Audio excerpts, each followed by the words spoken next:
Satuan Reserse Narkoba Polrestabes Medan, Sumatera Utara menggagalkan upaya pengiriman lebih dari 1 ton ganja yang berasal dari Aceh dengan tujuan Jakarta.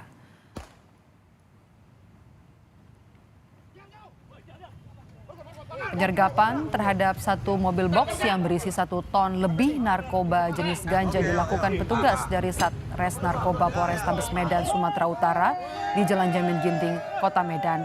Petugas sempat melepaskan 1 tembakan ke udara agar pelaku tidak melakukan perlawanan. Pada saat dilakukan penggeledahan, petugas menemukan ribuan bungkus ganja dengan berat masing-masing 1 kg. Kepada petugas, pelaku mengaku ganja asal Aceh ini akan dibawa ke Jakarta sesuai dengan pesanan. Kepolisian saat ini masih mengejar pemesan ganja tersebut. Untuk barang ini akan langsung dibawa ke Jakarta. Ya, tapi tadi kita tanyakan mungkin dari tersangka ini mengatakan akan dibawa ke Medan. Ya, tapi dari awal informasi yang kita dapat ini akan ke Jakarta.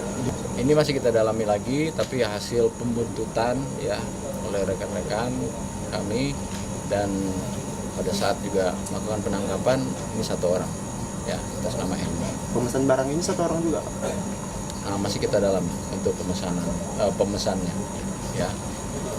Untuk berat keseluruhannya Pak Bro? Ya, tadi saya sampaikan ya 1.338 paket ya, itu kira-kira satunya itu 1 kilogram.